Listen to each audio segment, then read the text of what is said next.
Saltburn makes a questionable statement on the term eat the rich.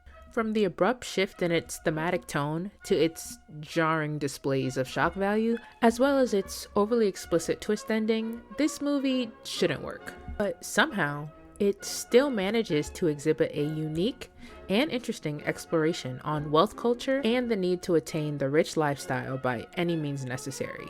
Let's get into it.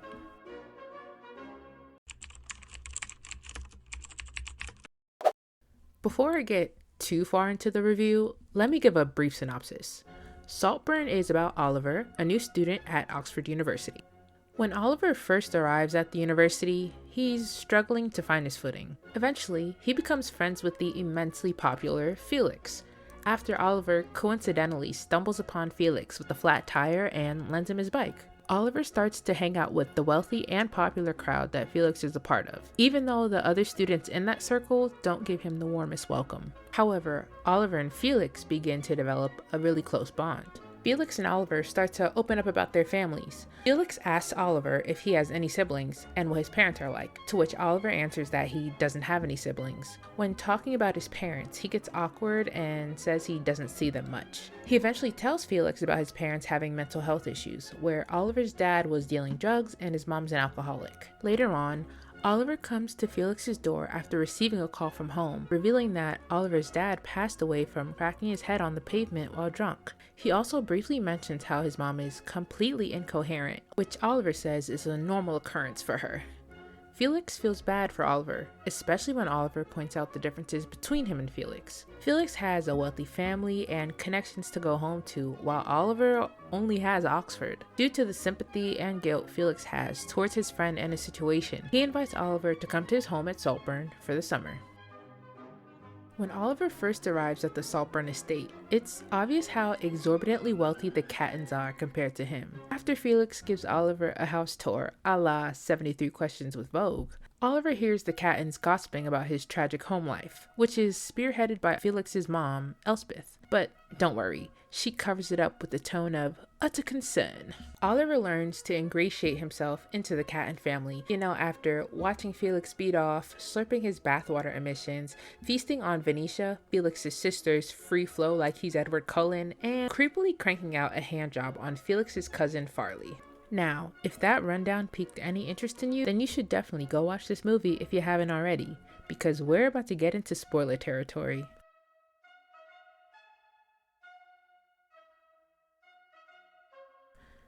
Let's start off with what I enjoyed about Saltburn. First, I want to say that this movie had beautiful cinematography. There were a lot of shots and sequences that helped to establish parallels throughout the movie, which I personally thought was interesting. Going back to where Felix gives Oliver a house tour, I really liked the long tracking shot as Felix shows Oliver around Saltburn, and that ties into the drawing of parallels that I mentioned before, because while watching, I was wondering why they changed the style to a tracking shot for that specific scene. It wasn't until the end of the movie, where Oliver does his murder on the dance floor sequence through the house, that I understood the need for it. It made sense because it's the full circle moment of Oliver taking over Saltburn. His nudity and dancing show how comfortable he is in Saltburn versus how he portrayed himself when he first arrived.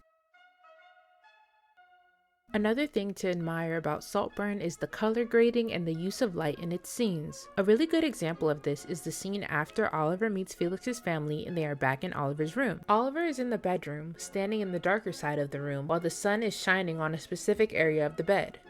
Then, Felix enters into the shot and sits on the bed, so the sun is casting this warm, golden glow onto him. A few seconds later, Felix gets up and walks to the dark side of the room while Oliver is now glowing from the sunlight. I thought it was interesting that the camera's focus stays on Felix in the darkness while Oliver's out of focus yet still in the warmest part of the shot before the camera switches perspective to Oliver in the light and Felix out of focus in the dark. The color grading also comes into play when Oliver, Felix, Farley, and Venetia are playing tennis in the summer montage. There's this retro filter that emphasizes the romanticization of the summer at Saltburn, and it's further done by the scene being shot on film and bringing out the warmth and vivid colors of the setting, which is often a tactic used to evoke a nostalgic feeling or memory. Lastly, the foreshadowing in this film was done pretty well in my opinion. After their graduation, Felix tells Oliver about the Catton family tradition of throwing a stone in the river when someone dies in their family. Due to Oliver telling Felix about the passing of his dad, Felix does the tradition with Oliver. When Oliver throws his stone, it clatters onto the ground before it can make it into the water. This becomes important later on in the film when Felix surprises Oliver by driving him to his home in Prescott. When they arrive there, both of Oliver's parents come to the door. This is where Felix realizes that Oliver lied about his tragic family life and even lied about him not having siblings. So, the stone not reaching the water was an inclination that Oliver made up the story about his father and his family as a whole. Another element of symbolism was the maze that was shown throughout the movie. Once again, referencing the infamous house tour scene, Felix briefly points to the mini model of the maze that's outside. In another scene, Oliver is looking out the window at the real maze before turning to the mini one and studying it. This becomes important later on because after Felix finds out about Oliver's lies, Oliver follows Felix into the maze by taking the shortcut in order to talk to Felix and to make him drink from the bottle Oliver brought. The next morning, there's an overhead shot of the maze, and Felix is in the center of it, where his family finds him dead. The next thing I want to mention is the significance of the cocaine that Farley had, which eventually led to him being banished from Saltburn. Before Oliver follows Felix into the maze, he has an encounter with Farley, who previously got into trouble with Felix's dad. The scene explicitly shows Farley snorting cocaine right in front of Oliver, and since it's not a close-up shot, it can be hard to see the importance of showing Farley do this. Anyways, the scene goes on with Farley saying that Saltburn belongs to him and tells Oliver to, quote, try harder next time to get rid of him. Now, cut to after Felix's death, the family is at the dinner table and the curtains are closed so they don't have to see Felix's body be moved outside. The conversation leads to Farley getting upset that Oliver's still at Saltburn, which Oliver then replies that he'd feel guilty too if he was doing lines at the party when someone died.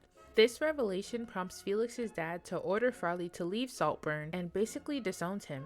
At this point, I was confused as to why this was such a big deal and why it was relevant to the story. However, it wasn't until I saw this clip of the streamer Neff reviewing the movie on stream where he discusses the importance of this. Also, the cop thing makes so much sense, and it was a tiny detail. It was a tiny detail. I don't know if you caught it. The reason that Farley is kicked out of the house is cocaine. And at the time I went, that's so weird. Why does the dad care about cocaine? It's because Felix wasn't poisoned, he overdosed. He doesn't put poison in the champagne, he puts a full vial of cocaine. That's why he's mad at Farley. That's why Farley is kicked out. That's why there's no police investigation. They thought that Farley OD'd Felix. That is a brilliant little detail. Since there was cocaine found in Felix's system, Oliver's comment made it look like it was Farley who caused Felix's death. This is why the dad was so upset at him and made Farley leave.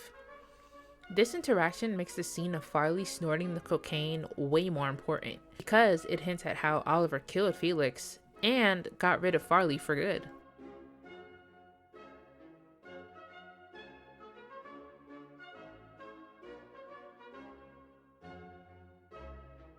This movie had a lot of interesting aspects to it, but that doesn't mean it's without any faults. One of the areas where Saltburn didn't hit the mark was establishing a plot twist that actually paid off. This film suffers from what I'd like to call the third act fumble. Let me explain.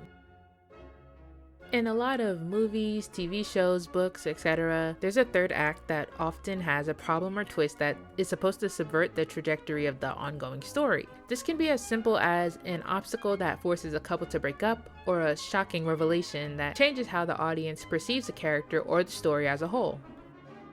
Now, depending on how the subversion is executed, it can either be the catalyst for a satisfying ending, aka the third act finisher, or it can make the story fall flat and make the audience feel like there was something lacking. The latter would be considered a third act fumble, and sadly, that was the case for Saltburn. In the third act, we get the knowledge that Oliver has more sinister intentions than just to stay with Felix's family. One by one, the members of the Catton family end up dead until only Oliver and Elspeth is left. At this point, we find out that Oliver's retelling of the story is actually him talking to Elspeth, who is on a ventilator. This is where we're shown that Oliver meticulously planned this infiltration into Felix's family in order to take over Saltburn for himself. So, this premise may sound interesting, but the execution of it is where the movie falls short. The film basically spoon feeds the ending twist to us by showing all the actions that Oliver took to get to this point.